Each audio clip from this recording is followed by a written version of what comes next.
Kampus Mengajar merupakan kanal pembelajaran yang memberikan kesempatan kepada mahasiswa untuk belajar di luar kampus selama 1 semester, tentunya guna melatih kemampuan menyelesaikan permasalahan yang kompleks dengan menjadi mitra guru untuk berinovasi dalam pembelajaran, pengembangan strategi, dan model pembelajaran yang kreatif, inovatif, dan menyenangkan.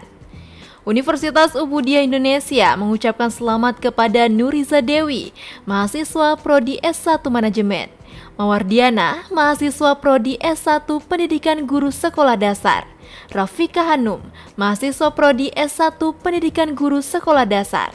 Nisa Agustina Putri, mahasiswa Pendidikan Guru Sekolah Dasar, dan Muji Usfari, mahasiswa Prodi S1 Manajemen, yang tentunya telah lulus dalam seleksi program Kampus Mengajar Angkatan ke-6 dari Kemendikbudristek. Semoga melalui program ini, mahasiswa Universitas Ubudiyah Indonesia yang terpilih dapat berdaya untuk sesama dan berguna bagi nusa dan bangsa.